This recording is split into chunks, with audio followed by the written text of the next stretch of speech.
Lorsque tu rencontres Jésus, il y a des vérités, c'est vrai, qui sont établies à l'intérieur de toi. Mais pour vivre réellement ces vérités, il y a un parcours que tu dois faire. Lorsque tu rencontres Jésus, c'est comme si Jésus vient promulguer une nouvelle loi à l'intérieur de toi. C'est comme s'il y avait une loi et lorsque tu rencontres Jésus, Jésus en annonce une autre. Mais pour vivre cette loi que Jésus annonce, tu dois connaître cette loi. Pour vivre cette loi que Jésus annonce, tu dois être conscient de cette loi. Le problème et ce qui t'empêche de marcher dans cette nouveauté de vie, c'est que tu n'es pas conscient de ce que Dieu a dit de toi. Le problème, c'est que tu es davantage conscient de ce que ta famille a dit, de ce que ton ex-mari a dit, de ce que tes beaux-parents ont dit, de ce que tes professeurs ont dit, plutôt que de ce que Jésus a dit sur toi. Amen. Les dernières semaines, nous avons été enseignés sur un sujet ô combien important et ô combien qui nous semble des fois basique, qui est, c'est quoi être véritablement chrétien? Est-ce que quelqu'un a été béni par ce message? Amen. C'est un message qui semble basique puisqu'on se dit, si on est à l'église, on est forcément chrétien. Alors pourquoi avoir un enseignement qui nous dit, c'est quoi être chrétien? Puisque normalement, on devrait tous être au courant de ce que c'est que d'être chrétien. Mais ces messages ne sont pas à prendre à la légère. Pourquoi? Parce que parfois, lorsque le b.a.-ba du christianisme n'est pas acquis, on ne peut pas aller plus loin. Si tu ne sais pas réellement quelles sont les clauses qui te relient à Dieu, quelles sont les clauses qui te permettent de pouvoir vivre véritablement ce que Dieu a promis, tu ne pourras pas le vivre. C'est pourquoi de tels messages sont importants et je t'invite, si ce n'est pas encore fait, à aller les revisionner sur notre chaîne YouTube. Amen. Alors on a vu que être chrétien, pour résumer, c'est tout simplement être comme Christ, lui ressembler, faire comme il fait et être comme lui. Dis avec moi, lui ressembler, faire comme lui, être comme lui. 1 Jean 4 au verset 17. On va lire ensemble. Tel il est, tel nous sommes. On lit ensemble. 1, 2, 3.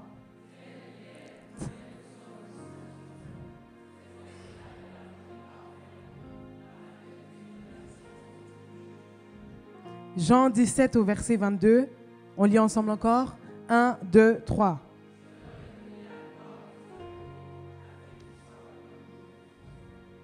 Afin qu'il soit un comme nous sommes un. Dis avec moi, waouh! Waouh!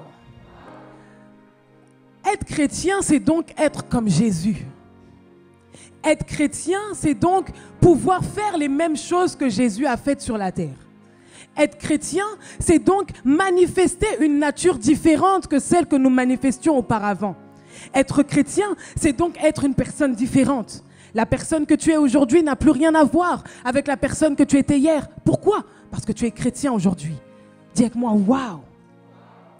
Alors, qu'est-ce que être chrétien m'apporte réellement? Recevoir Jésus dans ma vie, c'est l'assurance de la vie éternelle. Jean 3 du verset 15 au verset 17. Afin que quiconque croit en lui ait la vie éternelle.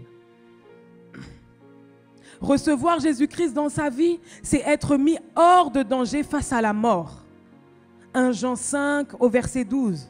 Celui qui a la vie éternelle, celui qui a le Fils a la vie. Celui qui n'a pas le Fils de Dieu n'a pas la vie. Recevoir Jésus dans sa vie, c'est marcher en nouveauté de vie. 2 Corinthiens 5 au verset 17. Si quelqu'un est en Christ, il est une nouvelle créature. Les choses anciennes sont passées. Voici toutes choses sont devenues nouvelles. Recevoir Jésus dans sa vie, c'est être réconcilié avec le Père Céleste. 2 Corinthiens 5 du verset 18 au verset 20. Et tout cela vient de Dieu qui nous a réconciliés avec lui par Christ et qui nous a donné le ministère de la réconciliation. Recevoir Jésus dans sa vie, c'est la promesse d'une vie fructueuse. Jean 15 au verset 5. Je suis le cep, vous êtes les sarments.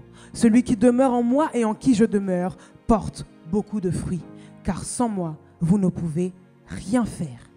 Recevoir Jésus dans sa vie, c'est être libre du péché. Romains 6 du verset 8 au verset 14. Or, si nous sommes morts avec Christ, nous croyons que nous vivrons aussi avec lui. Sachant que Christ ressuscité des morts ne meurt plus. La mort n'a plus de pouvoir sur lui. Est-ce qu'on peut dire alléluia à toutes ces vérités? Nous les avons déjà vues ensemble. Et si vous étiez là les dernières semaines, normalement vous le savez déjà. Amen. Lève ta main si tu étais là. Alors, la question que l'on peut se poser ce matin, c'est: mais pourquoi alors moi j'ai l'impression que dans ma vie, les vérités qui sont établies ici ne sont pas véritablement établies pour moi? On me parle d'une vie fructueuse, on me parle d'une vie où je suis libre du péché, on me parle d'une vie où je suis une nouvelle créature, mais j'ai l'impression que l'ancienne nature que j'avais se manifeste toujours dans mon présent. J'ai l'impression que lorsque Dieu a dit que toi tu es une nouvelle créature, cela s'appliquait à tous les chrétiens sauf à moi. J'ai l'impression que lorsque l'on me parle d'une nouveauté de vie, moi je n'ai pas accès à cela. J'ai l'impression que lorsque l'on me parle d'une vie fructueuse, moi je n'ai pas accès à cela. J'ai l'impression que lorsque l'on me parle d'être délivré du péché et de la mort, moi je n'ai pas accès à cela. Pourquoi est-ce qu'on me dit que lorsque Dieu m'a sauvé, lorsque j'ai accepté Jésus, il y a des vérités qui ont été établies à l'intérieur de moi, mais que moi je n'ai pas l'impression de vivre ces vérités? Est-ce que quelqu'un ici s'est déjà posé ce genre de questions? Je me souviens que lorsque j'ai accepté Jésus, les premières semaines étaient vraiment extraordinaires, comme une lune de miel. Tout était parfait, tout était génial, tout était magnifique, exceptionnel. Je me souviens que lorsque j'ai accepté Jésus, j'étais euphorique. Moi qui suis une personne réservée, habituellement, j'étais rendue capable de parler aux gens dans la rue, j'étais rendue capable de mettre des posts sur les réseaux sociaux, de faire des stories. J'étais vraiment devenue une pipelette. Mais ça n'a pas duré longtemps. Parce que lorsque tu rencontres Jésus, il y a des vérités, c'est vrai, qui sont établies à l'intérieur de toi. Mais pour vivre réellement ces vérités, il y a un parcours que tu dois faire. Lorsque tu rencontres Jésus, c'est comme si Jésus vient promulguer une nouvelle loi à l'intérieur de toi.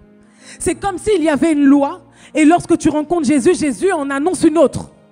Mais pour vivre cette loi que Jésus annonce, tu dois connaître cette loi. Pour vivre cette loi que Jésus annonce, tu dois être conscient de cette loi. Le problème et ce qui t'empêche de marcher dans cette nouveauté de vie, c'est que tu n'es pas conscient de ce que Dieu a dit de toi. Le problème, c'est que tu es davantage conscient de ce que ta famille a dit, de ce que ton ex-mari a dit, de ce que tes beaux-parents ont dit, de ce que tes professeurs ont dit, plutôt que de ce que Jésus a dit, de ce que Jésus a dit sur toi. Lorsque Jésus parle sur ta vie, il établit une loi. Cela veut dire que personne n'a l'autorisation de venir te ravir de cette loi. Lorsque Jésus annonce que lorsque tu demeures en lui, tu portes du fruit, il n'y a personne qui peut venir dire que cette loi ne peut pas agir sur ta vie. Lorsque Jésus vient dire que tu es libre du péché, que tu es libre de la mort, il n'y a personne qui peut venir dire que toi, tu es toujours condamné. Et la Bible dit en Romains, il n'y a maintenant plus aucune condamnation pour ceux qui sont en Christ.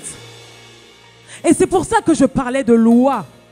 Pas pour loi pour dire dans les lois de l'Ancien Testament, mais je veux dire une loi, c'est-à-dire une vérité qui est maintenant établie à l'intérieur de ta vie. À la place de loi, on peut aussi dire une vie nouvelle. La vie nouvelle que Jésus t'a donnée, la vie nouvelle que Jésus t'a acquise à la croix, nécessite que tu y crois. Car sans la foi, il est impossible de lui être agréable. On le dit constamment ici. Dieu ne répond pas aux plaintes. Dieu n'est même pas sensible aux murmures. Dieu n'est même pas sensible à tes pleurs. Dieu est sensible lorsque tu es capable de dire, mais Seigneur, la parole dit.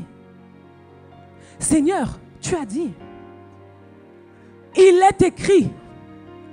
C'est pourquoi que les chrétiens doivent changer de manière de voir le christianisme. Moi, j'aime bien comparer notre foi à la discipline du droit. Il y a un adage qui dit « Nul n'est censé ignorer la loi ». Tout ce que tu ignores sur ce que Dieu a fait pour toi, tu en souffriras plus tard. Dieu t'a tout donné. Dieu a tout accompli.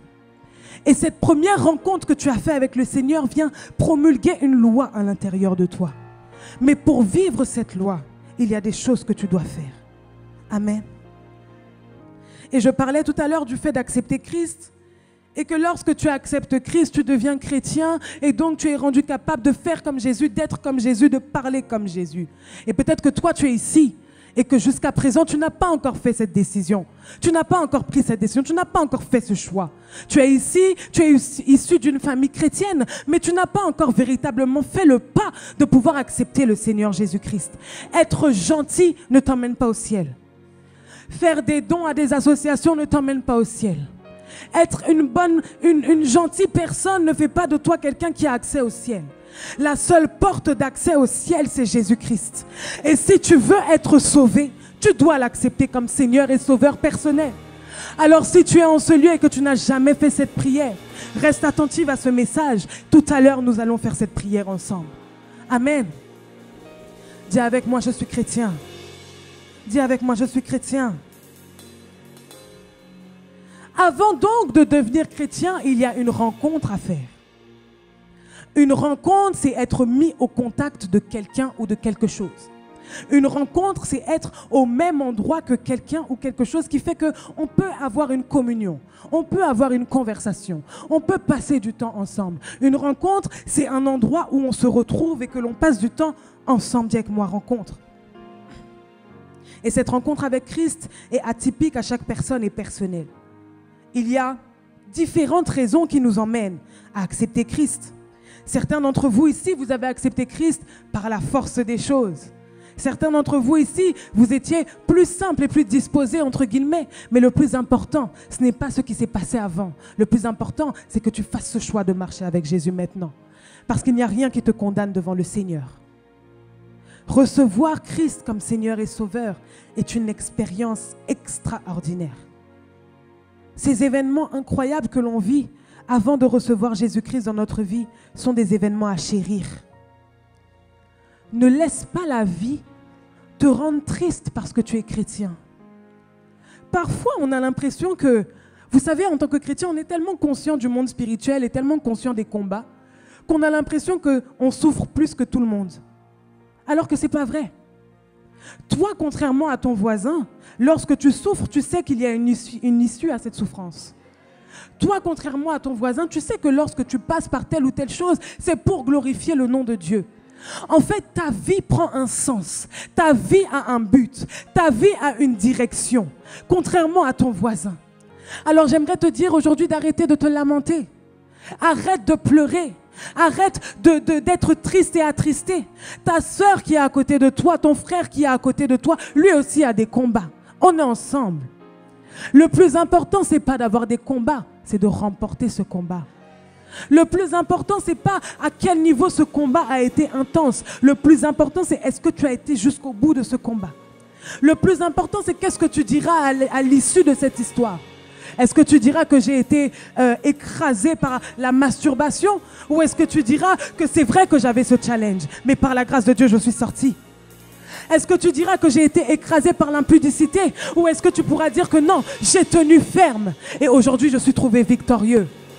Chaque lutte que tu as, chaque challenge que tu as, va être utilisé pour que tu puisses aller témoigner que Jésus est capable de te faire sortir de là. Être chrétien, c'est une expérience extraordinaire. Je le dis plusieurs fois parce que je sais que je suis en train de parler à des esprits d'incrédulité. Et je viens parler dans ton atmosphère pour dire que peu importe ce que le diable a voulu te faire croire cette semaine, accepter Christ, c'est la meilleure décision que tu as prise jusqu'aujourd'hui. L'ennemi n'a qu'une seule puissance, la puissance de la persévérance. Contrairement à beaucoup d'entre nous, le diable n'est jamais fatigué. Je ne sais pas comment il fait. Contrairement à beaucoup d'entre nous, le diable revient constamment à la charge. Contrairement à beaucoup d'entre nous, le diable est toujours, comme par hasard, il arrive à voir que la elle est faible. Vous devez savoir que votre adversaire n'est pas fair-play.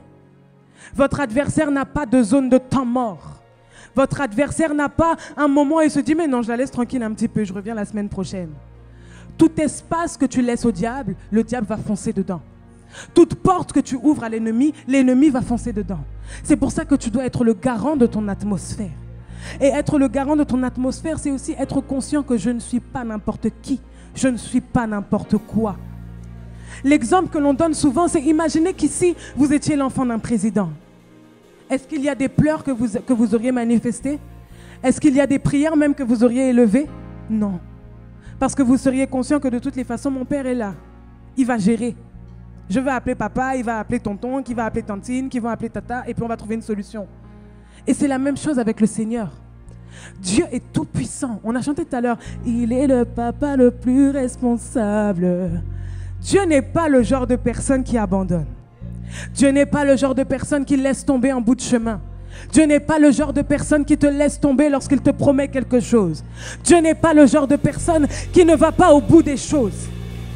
Est-ce que toi tu veux aller au bout avec le Seigneur? Est-ce que toi tu veux aller jusqu'au bout avec le Seigneur?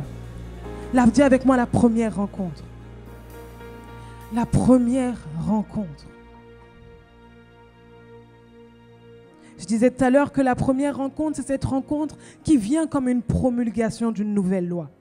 Cette rencontre vient établir des vérités, des faits et une vie nouvelle à l'intérieur de toi.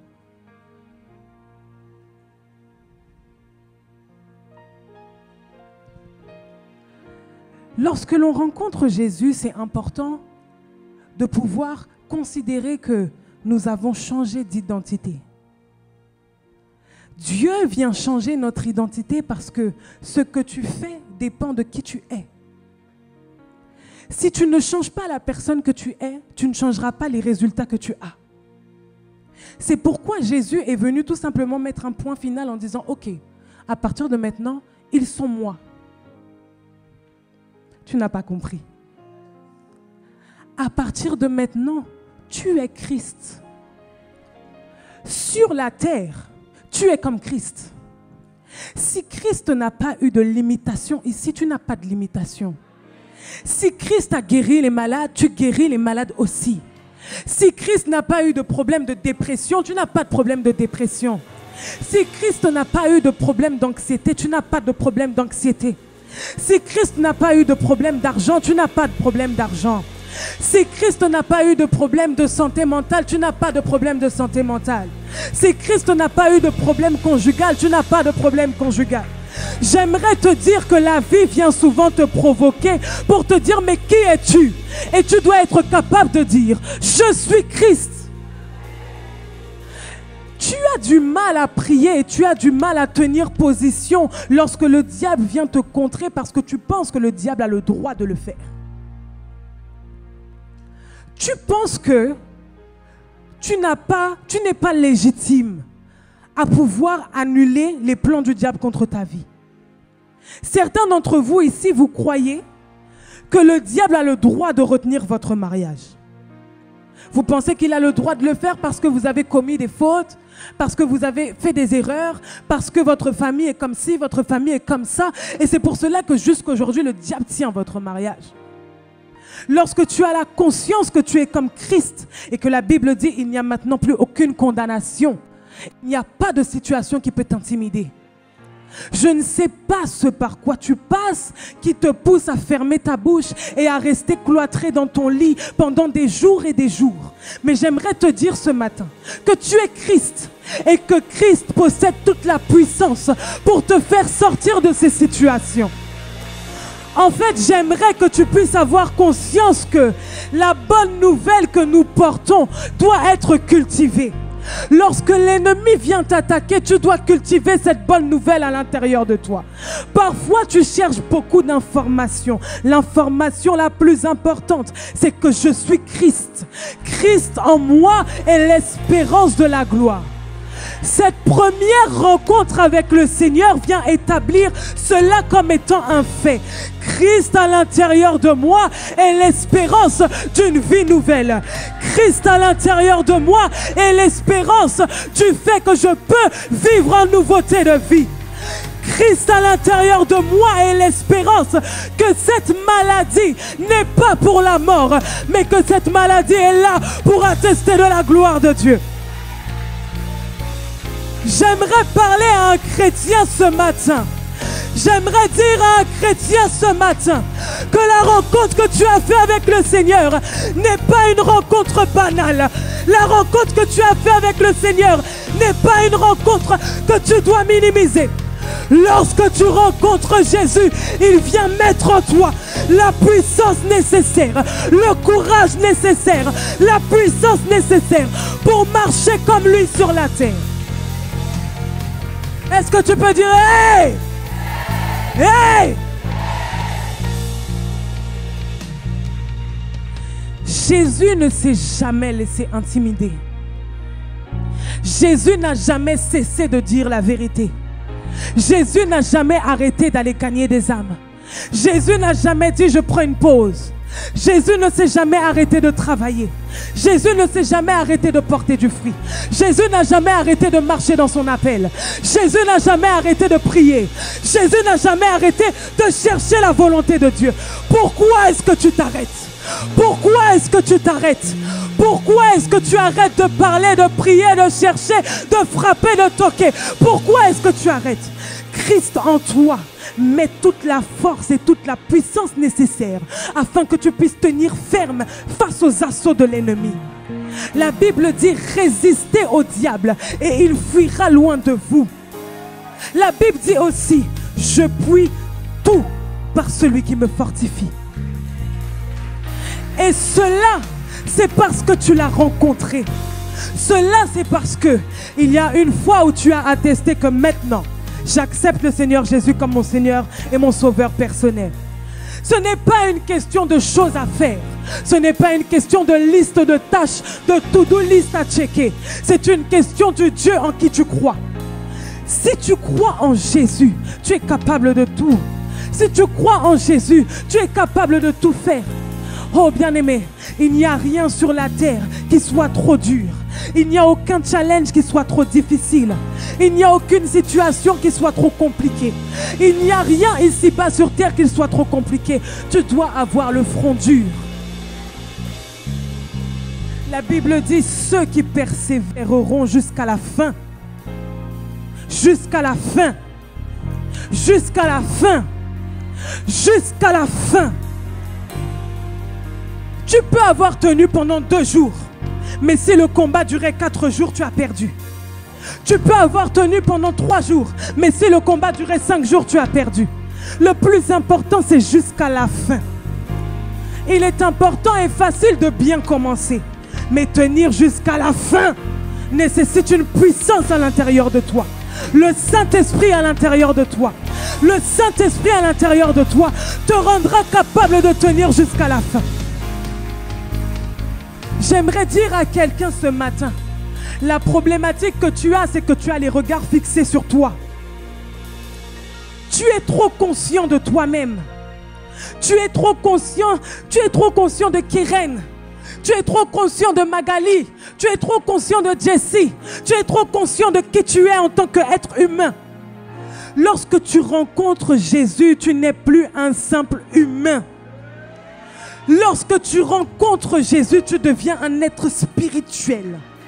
Un être, pas seulement un être spirituel, mais un être spirituel capable d'agir selon les plans de Dieu.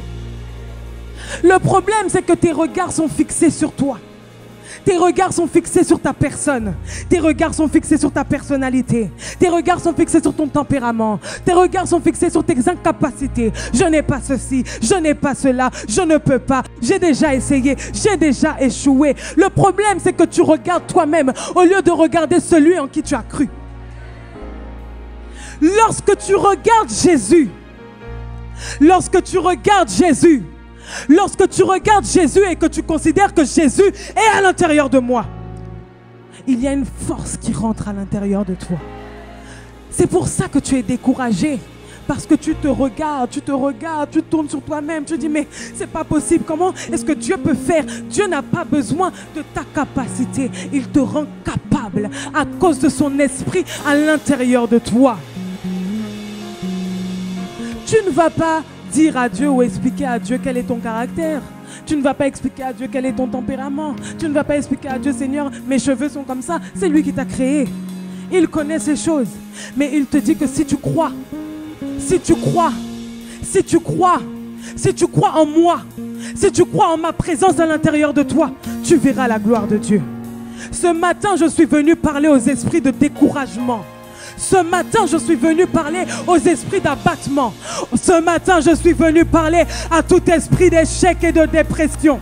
Et je déclare dans le nom de Jésus que tu n'as pas ta place dans l'atmosphère de cet homme et de cette femme qui croient en Jésus. Ah. Christ en moi, l'espérance de la gloire.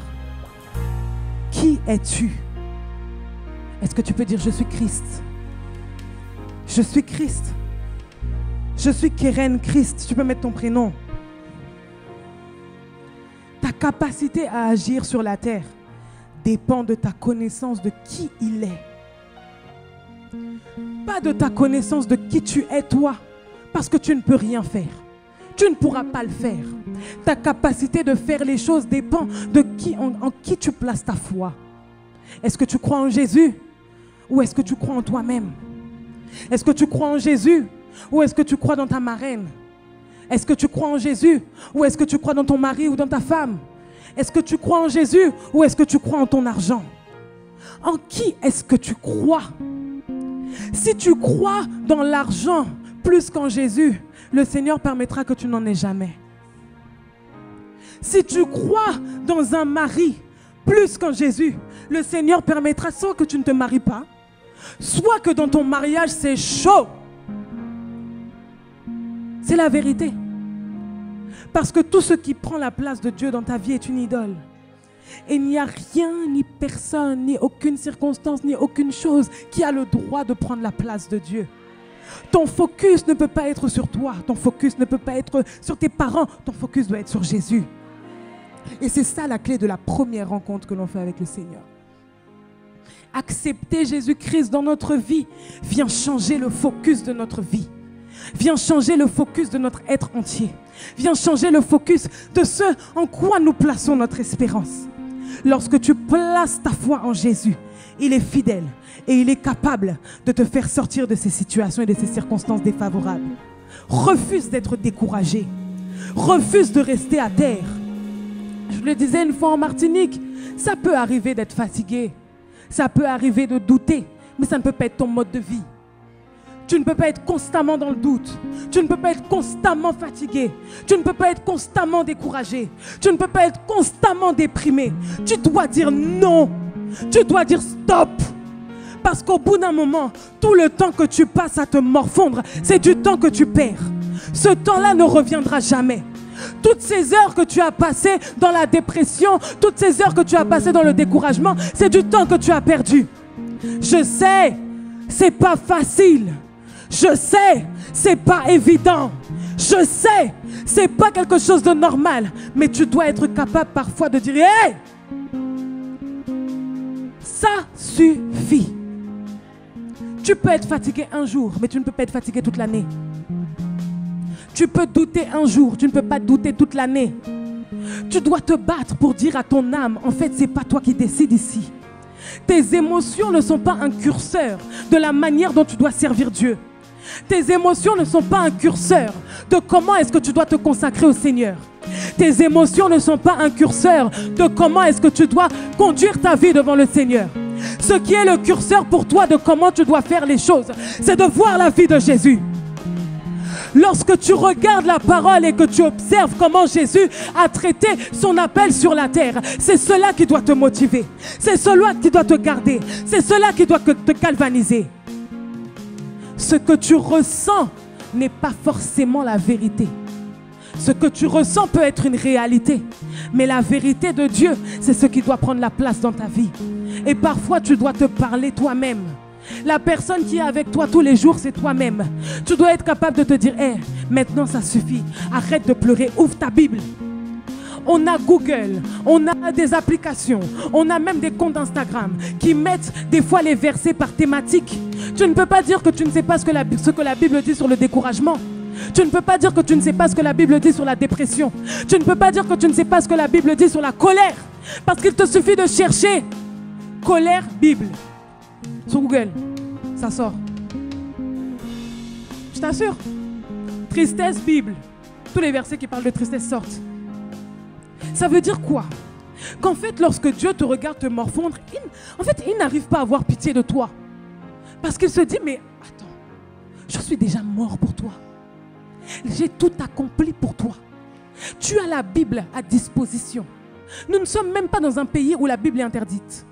Tu as la Bible sur ton téléphone, tu as la Bible en papier. Des fois, certains d'entre vous, vous avez plusieurs Bibles. Qui a plusieurs Bibles? Amen. Mais en fait, ta Bible n'est pas une décoration. Ta Bible est un outil. Ta Bible est quelque chose que tu dois étudier. C'est pour ça que je compare souvent le christianisme au droit. Tu dois connaître les actes qui sont écrits dans la parole, qui te permettent d'être assuré que lorsque tu te présentes devant Dieu, ta prière a du résultat. Parfois, ta prière n'a pas de résultat parce que tu pries sur aucune base. Tu n'as pas de base de prière. Ta seule prière, c'est de dire pitié, pitié, pitié, pitié, pitié. Mais pitié, pourquoi? Pourquoi? Pourquoi est-ce que Dieu doit agir dans cette situation? Pourquoi est-ce que Dieu doit faire quelque chose pour toi? Quels sont les actes de la Bible que tu peux citer pour être sûr que tu es en droit de prier dans cette direction? Quels sont les actes de la parole que tu peux citer pour être sûr que Dieu peut traiter cette situation? Nul n'est censé ignorer la loi. C'est valable aussi pour nous. Tu dois savoir ce que Dieu dit sur ta vie. Tu dois savoir qu'est-ce que ça veut dire être en Christ. Parce que tout part du fait de ton identité. Lorsque tu connais ton identité, lorsque tu sais ce que Dieu a dit sur toi, tu ne peux plus douter. Lorsque Dieu te dit de faire quelque chose, tu te mets en action parce que tu sais qui tu es en Christ. Pas qui tu es seulement en tant que personne humaine, mais parce que Christ en moi est l'espérance de la gloire. Alléluia. Jésus est venu inaugurer une nouvelle race d'êtres humains sur la terre. Et cette première rencontre nous permet déjà de faire beaucoup de choses. Lorsque tu rencontres Dieu pour une première fois, il y a déjà des changements qui peuvent s'opérer à l'intérieur de toi. Mais dis avec moi la première rencontre. La première rencontre, c'est celle qui est établie à l'intérieur de toi. Une nouvelle loi, la vie divine. Et Dieu te permet d'avoir accès facilement à cette première rencontre. Il suffit seulement de l'accepter comme Seigneur et Sauveur personnel. Et à ce moment-là, la première étape est checker. Dis avec moi, checker. Mais Dieu ne se rencontre pas qu'une seule fois. Aïe. Aïe. Aïe. Dieu ne se rencontre pas qu'une seule fois. Dieu se rencontre 2 fois. Lorsque tu rencontres le Seigneur Jésus-Christ et que tu proclames, que tu confesses qu'il est ton Seigneur et ton Sauveur, première étape. Mais cette première étape n'est pas suffisante. Cette première étape te rend frustré parce que tu sais qu'il y a plus que tu peux désirer. Cette première étape n'est pas suffisante pour te permettre d'accomplir effectivement tout ce que Dieu a prévu sur ta vie. Cette première étape n'est pas la seule étape qui te permet d'accomplir des choses. Cette première étape te permet d'être sauvé, te permet de marcher peut-être en nouveauté de vie pendant un certain temps. Mais tu as besoin de rencontrer Dieu une deuxième fois. Tu as besoin de rencontrer Dieu maintenant à une dimension d'intimité. Tu as besoin maintenant que le Dieu que l'on t'a annoncé, le Dieu du pasteur, le Dieu de renaissance, le Dieu de la personne qui t'a encadré, le Dieu de tes parents, puisse devenir maintenant un Dieu personnel. Ça, on a parlé des vérités générales. Sortir du péché, être libéré de la mort, ça, on a parlé des vérités générales. Mais il y a des vérités aussi qui sont des vérités personnelles que Dieu doit te révéler dans le secret. Et cette deuxième rencontre est beaucoup plus difficile à obtenir. Parce que cette première rencontre, elle est facile. On t'annonce l'évangile, j'accepte, c'est bon. Mais la deuxième rencontre nécessite que tu puisses mettre du tien. La deuxième rencontre avec le Seigneur nécessite que tu puisses mettre du désir, que tu puisses mettre du soupir, que tu puisses mettre de l'envie, de la soif. Cette deuxième rencontre, c'est souvent là que beaucoup de chrétiens retournent en arrière. Parce que la deuxième rencontre te demande de payer un prix. La deuxième rencontre te demande de te sacrifier, de te consacrer, de te mettre à part. La deuxième rencontre, c'est celle qui te permet de marcher dans les choses de ton appel. Cette deuxième rencontre, c'est celle qui te permet de te mettre à part des chrétiens lambda, normaux, pour devenir un fils de Dieu. Cette deuxième rencontre, c'est celle qui nécessite que tu puisses perdre quelque chose. Parfois, on n'arrive pas à aller plus loin avec Dieu parce qu'on ne veut pas perdre. On veut venir devant Dieu avec tout ce que nous sommes et nous ne voulons pas que Dieu puisse dire ça tu arrêtes, ça tu enlèves, ça tu ne fais plus, ça tu ne dis plus. Et ça t'empêche de rencontrer Dieu. Je vais faire une image, ça va être beaucoup plus parlant. Je vais demander à 5 personnes de venir. Jennifer, c'est Jennifer quoi. Elle est dans le monde, elle vit sa vie. Elle pense que tout va bien d'une certaine façon. Elle va en soirée. Bon, c'est pas la vraie Jennifer, hein, mais c'est juste pour imaginer, ok? Elle va en soirée. Elle vit sa vie, quoi. Ok? Elle fait des photos topless, tout ça. Elle vit sa vie, ok? Et un jour, vas-y, avance. Elle se pose des questions. Mais au final, à quoi ça sert de vivre? C'est quoi le but de la vie?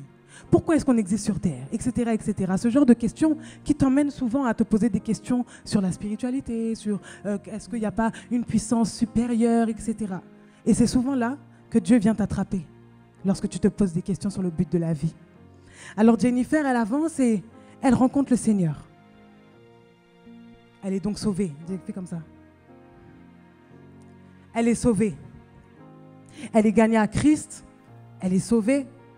Elle est chrétienne, consacrée, etc.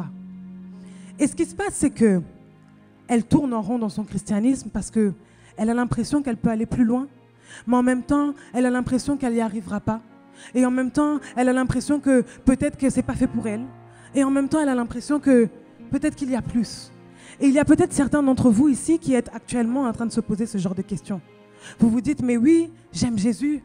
Oui, j'apprécie le fait d'être en relation avec Dieu. Je trouve que c'est bien, ça me correspond. Mais en même temps, des fois, j'ai l'impression que ça ne me correspond pas.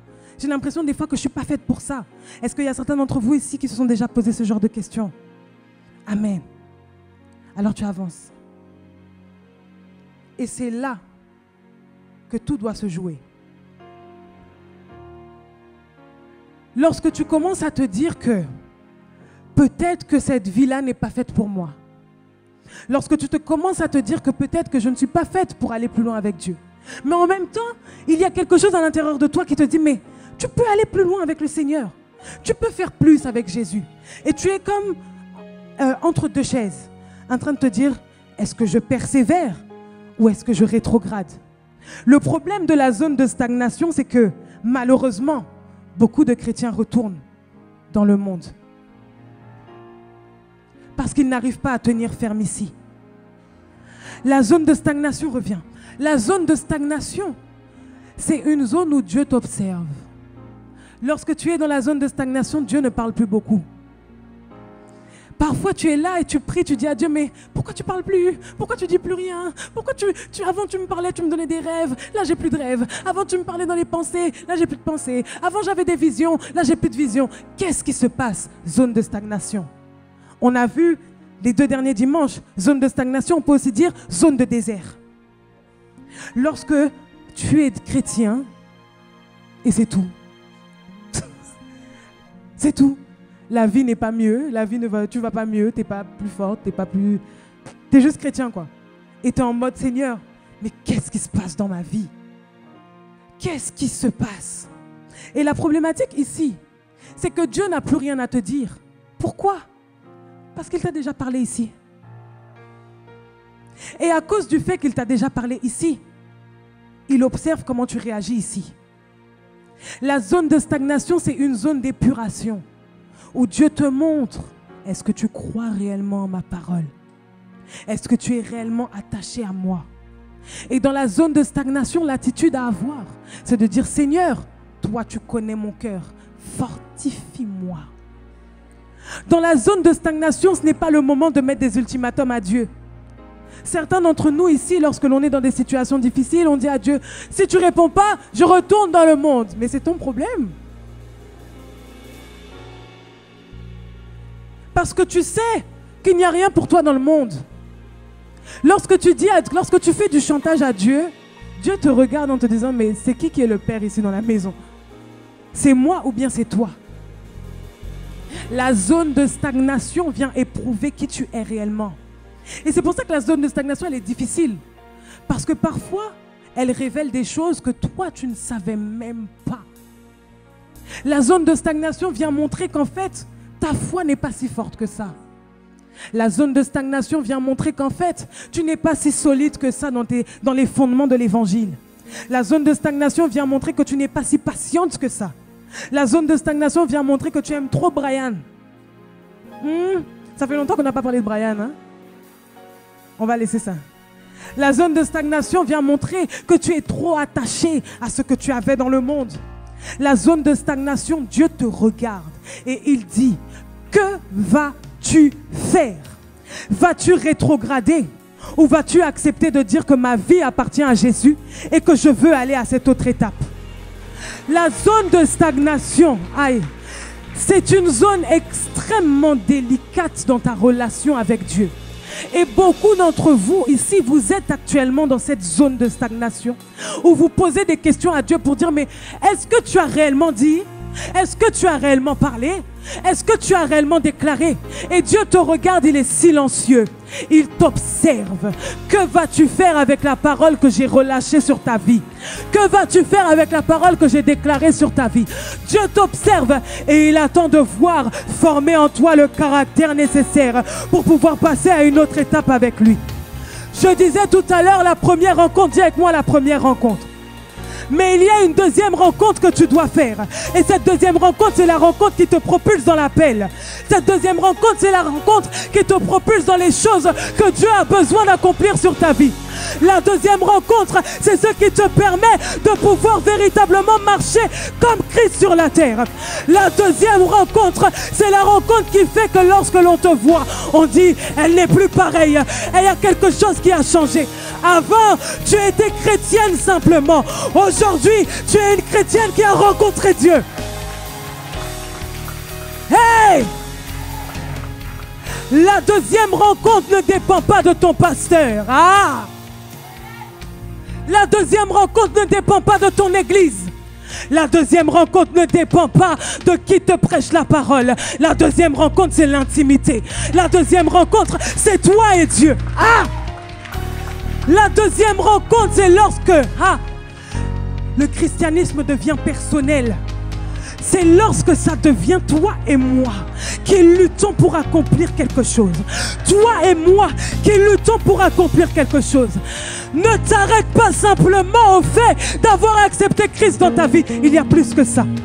Ne t'arrête pas seulement au fait d'avoir dit « Je suis chrétien ». Il y a plus que ça. Tu ne feras pas des nations des disciples en t'ayant arrêté à la première rencontre. Non, non, non. Des nations des disciples, cela nécessite que tu sois passé à une autre étape avec Dieu.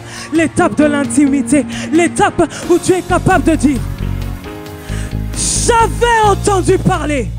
Maintenant mes yeux ont vu. » Tu ne peux pas proclamer la parole. C'est l'apôtre qui disait ça.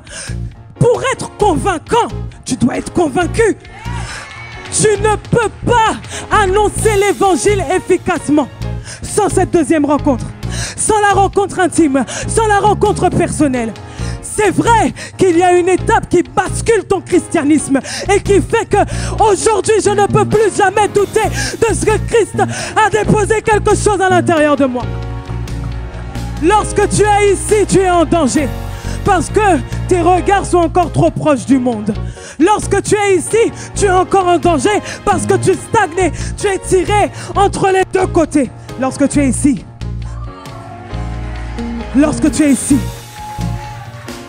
on n'a plus besoin de t'exhorter. On n'a plus besoin de venir te tirer. On n'a plus besoin de te dire tu dois chercher Dieu. Parce que tu sais ce que Dieu a dit sur ta vie. Tu connais l'objectif avec lequel Dieu t'a relâché sur la terre. Tu connais les fruits que tu dois porter. Tu connais ce que Dieu attend de toi. Lorsque tu es ici, tu es capable de regarder le diable et de lui dire arrière de moi Satan. Le découragement vient. La lourdeur vient. Le doute vient, mais tu dois dire je veux aller plus loin. Le découragement frappe à ta porte, c'est vrai. La dépression veut te rendre zinzin, c'est vrai. Mais tu dois dire Christ est ma vie. Et parce que je l'ai accepté, je veux y aller. Tu ne dois pas t'arrêter. Aïe, aïe, aïe. Tu ne dois pas t'arrêter à juste avoir fait la prière du salut. La prière du salut, c'est bien. La prière du salut, c'est excellent. Mais il y a quelque chose de plus que Dieu veut te dire. Ah, Dieu veut te parler. Dieu veut te montrer. Dieu veut t'augmenter. Dieu veut faire de toi une personne différente. Mais pour cela, Dieu respecte ton libre arbitre. Il te regarde et il dit, est-ce que tu veux y aller? Est-ce que tu veux monter? Est-ce que tu veux avancer? Est-ce que tu veux porter du fruit? Est-ce que tu veux faire plus? Est-ce que tu veux aller plus loin? Parce que Dieu n'a pas de problème, tu peux rester là.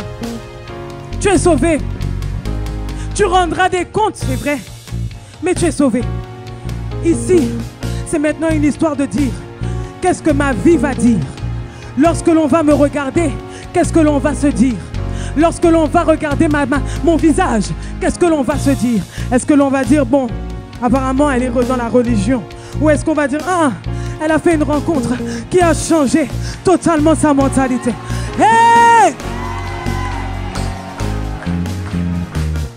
Et c'est ça le problème. Le problème des chrétiens. Le problème des chrétiens, c'est que psychologiquement, on n'est pas fort. On n'est pas fort psychologiquement, vous savez. Ah. Grandir en Europe, des fois, c'est problématique. Parce que tout est facile. Je sais qu'on est en Guadeloupe, mais économiquement, on est en Europe, ok? Tout est facile. Tu as faim, tu vas à Carrefour. Tu as soif, tu ouvres ton robinet. Tu veux t'habiller, tu vas à Destreland. On te dépose à l'école, on te récupère. En fait, tout semble à portée de main. Et lorsque l'on nous parle de faire des efforts, c'est comme s'il y a quelque chose dans notre tête qui fait, mais c'est quoi faire des efforts? Ça veut dire quoi faire des efforts? Et on trouve que la vie chrétienne demande trop. On trouve que la vie chrétienne nous demande trop d'efforts, trop d'abnégation. Mais c'est ça le christianisme. Le christianisme, c'est se livrer entièrement à Jésus comme un sacrifice agréable, disant à Dieu que oui, c'est vrai que là mon âme n'a pas envie, parfois mon âme n'a pas envie. Ce matin, Bénédicte est venu me chercher, j'étais fatiguée, tellement fatiguée que je me suis réveillée en retard. Je suis arrivée ici comme par la grâce de Dieu, j'étais déjà coiffée, mais si j'aurais dû faire un chignon là, compliqué. J'étais fatiguée. Si je devais écouter mon âme, vraiment les amis, je ne serais pas là. Je serais dans mon lit actuellement parce que je suis fatiguée. Mais ce n'est pas une question de qu'est-ce que mon âme veut faire. C'est une question de qu'est-ce que Dieu me demande de faire. Et c'est ça. C'est ça qui t'emmène à la deuxième rencontre. La deuxième rencontre, c'est un moment vraiment éprouvant parce que tu as l'impression d'être perdu. Tu as l'impression d'être oublié. Tu as l'impression, mais je ne comprends pas. Avant, je parlais, Dieu me répondait dans la journée. Maintenant, je prie. Ça fait 1 an, ça fait 2 ans. Mais j'ai l'impression que rien ne bouge. C'est pas vrai. C'est pas vrai. Il y a quelque chose à l'intérieur de toi que Dieu est en train de travailler. Dieu travaille ton cœur. Dieu travaille ce qu'il y a à l'intérieur de toi. Parce que la deuxième rencontre, c'est la rencontre qui te propulse effectivement dans ta destinée. Mais lorsque tu rentres dans ta destinée, les erreurs sont beaucoup plus chères payées. Lorsque tu es dans ta destinée, si ton cœur n'a pas été travaillé, my God, tu vas faire un jour de destin et tu vas tomber. Si ton cœur n'est pas travaillé, les hommes que Dieu va te donner à ta charge, tu vas les tuer. Si ton cœur n'est pas travaillé, la dépression que tu penses avoir aujourd'hui va s'accentuer. Parce que tu n'as pas encore compris comment prendre le dessus sur ça. La zone de stagnation n'est pas une zone de plainte, c'est une zone d'apprentissage. Tu es en train d'apprendre comment mettre en pratique la foi. Tu es en train d'apprendre comment manifester les choses qui n'existent pas encore mais qui existent déjà depuis la fondation du monde. Tu es en train d'apprendre à voir le surnaturel agir dans mon naturel. La zone de stagnation, c'est la zone où les hommes te prennent pour un fou. Les hommes te prennent pour une folle parce qu'ils ne voient pas tangiblement ce qui se passe, mais toi tu le vois par la foi. La zone de stagnation, tu ne dois pas être triste d'être dans cette zone-là. Si tu ne passes pas par cela, tu ne seras pas efficace dans l'appel que Dieu te donne. Tu ne seras pas efficace dans ce que Dieu a besoin de faire au travers de ta vie. Dis avec moi la deuxième rencontre. La deuxième rencontre, c'est celle qui fait que tu ne retournes plus jamais en arrière. Si aujourd'hui, tu es encore au niveau où des fois tu remets ton christianisme en question, c'est que tu n'as pas encore fait cette rencontre. Mais je ne dis pas ça pour te condamner. Je dis ça pour t'encourager. Parce que tu dois chercher plus de Dieu. Ce que tu ne connais pas de Dieu, tu dois le chercher. La Bible dit, cherchez et vous trouverez.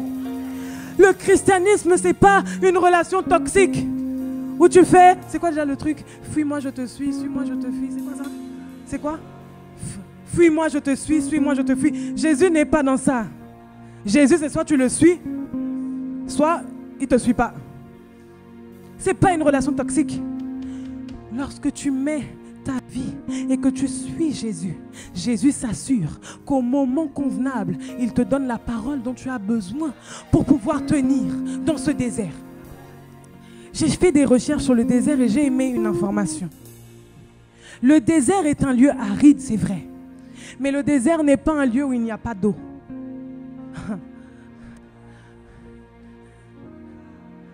Il y a de l'eau dans le désert. Il y a de l'eau.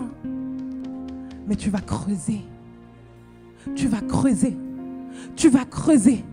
Et tu finiras par trouver.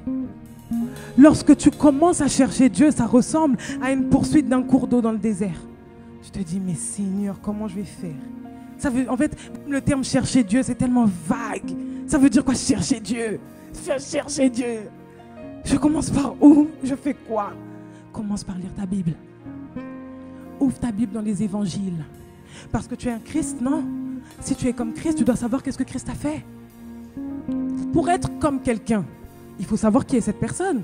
Qu'est-ce que fait cette personne? Comment parle cette personne? Quelles ont été les habitudes de cette personne? Si vous voulez être comme moi, par exemple, vous allez regarder comment je m'habille, peut-être comment je parle, comment je mange, etc. Et c'est la même chose. Si tu veux être comme Christ, mais tu dois savoir qu'est-ce que Christ a fait. Tu ne peux pas être comme quelqu'un que tu ne connais pas. Tu ne peux pas être comme quelqu'un que tu n'as jamais vu. Tu ne peux pas être comme quelqu'un dont tu n'es même pas sûr de ses attributs. Si tu dois être comme Christ, tu dois savoir qui est Christ, qu'a fait Christ, qu'a dit Christ. Commence par lire ta Bible. Les évangiles, il y en a 4. Ça va t'occuper. Lis les évangiles. Note dans un cahier. Qu'est-ce que Jésus a fait? Qu'est-ce que tu remarques de son caractère? Qu'est-ce que tu remarques de sa manière d'être, de sa manière de faire? Et tu remarqueras que Jésus n'a pas peur. Tu remarqueras que Jésus n'est pas timide. Tu remarqueras que Jésus dit la vérité. Tu remarqueras que Jésus parle franchement. Tu remarqueras que Jésus dit ce que son Père a besoin de faire. Tu remarqueras que Jésus prie. Jésus prie. Oh, moi personnellement ça me choque. Il est fils de Dieu et prie. Mais fils de Dieu authentique, pas fils de Dieu comme nous on a été rachetés et tout. Non, authentique, fils de Dieu. Dieu lui-même sur la terre, il prie. Alors cela veut dire que tu ne dois pas dire que oh c'est bon, j'ai trop prié cette semaine. Comment ça? Comment ça? Jésus priait chaque jour. Il priait chaque jour et c'est ce qu'il faisait que lorsqu'il devait aller rendre ministère, il ne tapait pas à côté. Parce qu'il était constamment trouvé dans le lieu secret. Jésus priait. Jésus avait compassion. Jésus avait compassion des hommes et des femmes. Jésus ne les condamnait pas. Il leur disait la vérité, il leur ouvrait la porte du salut. Jésus prenait soin des femmes aussi. Jésus prenait soin des hommes. Jésus ne regardait personne selon sa condition, mais il regardait le cœur des personnes. Jésus était extraordinaire. Et tu es comme lui. Extraordinaire aussi. Parce que tu agis comme lui à cause du Saint-Esprit à l'intérieur de toi. Parce que tu fais comme lui à cause du Saint-Esprit à l'intérieur de toi. Chercher Dieu, c'est d'abord connaître sa Bible. C'est fastidieux parce qu'on n'a plus l'habitude de lire des livres. Mais il faut le faire. Tu dois prier et surtout tu dois te discipliner. Lorsque l'on commence le sport, c'est jamais facile.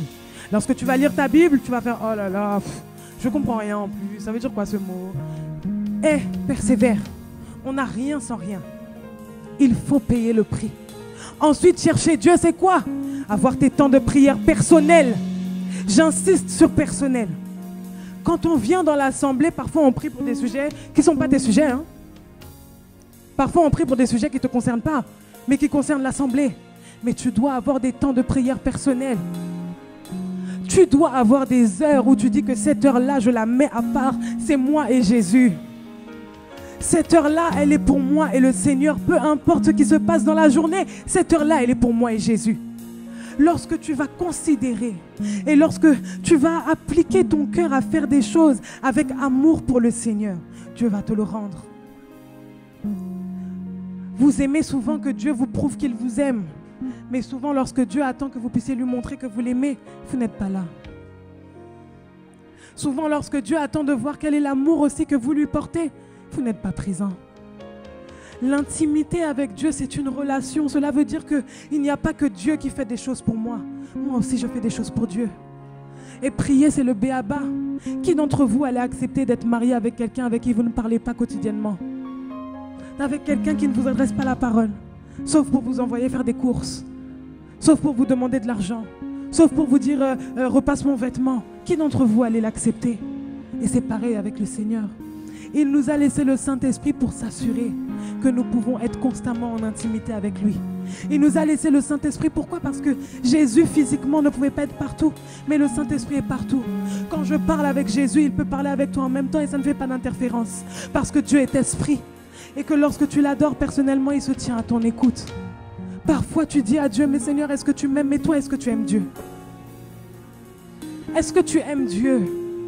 Est-ce que tu aimes Dieu ou est-ce que tu aimes ce que Dieu fait pour toi? Est-ce que tu aimes Dieu ou est-ce que tu aimes le potentiel que Dieu peut t'apporter? Est-ce que tu aimes Dieu ou est-ce que tu aimes seulement la main de Dieu ou la promesse de Dieu? Est-ce que tu aimes Dieu? La zone de stagnation vient éprouver. Est-ce que tu aimes Dieu ou est-ce que tu aimes ce que Dieu fait? Parce que dans la zone de stagnation, Dieu ne fait rien. Il te regarde. Dans la zone de stagnation, tu as l'impression que Dieu n'est pas là, mais il est là. Il t'observe. Et c'est là que l'on voit effectivement, est-ce que tu aimes Dieu ou est-ce que tu aimes ce que Dieu fait? Parce que lorsque Dieu ne fait rien, est-ce que tu seras capable de dire, même lorsque tu ne fais pas, je resterai là. Même si tu ne me guéris pas, je resterai là. Même si on me tue, je resterai là. À qui irions-nous? C'est toi qui as les paroles de la vie. La deuxième rencontre te permet de dire ce genre de paroles qui semblent folles pour les gens qui sont soit dans la zone de stagnation, soit seulement dans la zone de « j'ai rencontré Christ ». La folie que tu manifestes pour le Seigneur, le zèle que tu manifestes pour le Seigneur, le courage que tu manifestes pour le Seigneur dépend du degré de révélation personnelle que tu as avec lui, du degré d'intimité personnelle que tu as avec lui. Ne vous attachez pas trop à l'église locale. Vous ne savez pas de quoi les jours seront faits. Vous ne savez pas si un jour on n'aura plus le droit de se rassembler. Si toi ta foi dépend de l'église, comment tu vas faire si un jour pendant un mois il n'y a plus culte? Si pendant 2 mois il n'y a plus culte? Ta relation avec Dieu, tu dois la cultiver aussi. Tu dois être quelqu'un que l'on sait que elle à 4 heures, ça ne sert à rien de la chercher. Elle est enfermée dans la salle de bain et prie. Elle à 16 heures, ça ne sert à rien de la chercher. Elle est enfermée quelque part, elle prie. Tu dois être quelqu'un comme ça. Tu dois être quelqu'un qui est capable de dire, Seigneur, ma vie t'appartient. Que tu fasses ou que tu ne fasses pas, je sais que ma vie t'appartient. Et c'est ce que j'aimerais te dire ce matin au travers de mon message que j'ai intitulé la deuxième rencontre. Il y a plus. Il y a plus. Tu peux aller plus loin. Tu peux faire plus avec le Seigneur. Mais cela nécessite que tu puisses porter ta croix. Que tu puisses payer le prix. Que tu puisses faire des efforts. Que tu puisses dire à Dieu, tu es plus que ma propre vie. Et je paierai le prix pour aller plus loin avec toi. Amen. C'était mon message pour vous aujourd'hui. Lorsque tu rencontres Jésus, il y a des vérités, c'est vrai, qui sont établies à l'intérieur de toi. Mais pour vivre réellement ces vérités, il y a un parcours que tu dois faire. Lorsque tu rencontres Jésus, c'est comme si Jésus vient promulguer une nouvelle loi à l'intérieur de toi. C'est comme s'il y avait une loi et lorsque tu rencontres Jésus, Jésus en annonce une autre. Mais pour vivre cette loi que Jésus annonce, tu dois connaître cette loi. Pour vivre cette loi que Jésus annonce, tu dois être conscient de cette loi. Le problème et ce qui t'empêche de marcher dans cette nouveauté de vie, c'est que tu n'es pas conscient de ce que Dieu a dit de toi. Le problème, c'est que tu es davantage conscient de ce que ta famille a dit, de ce que ton ex-mari a dit, de ce que tes beaux-parents ont dit, de ce que tes professeurs ont dit, plutôt que de ce que Jésus a dit sur toi.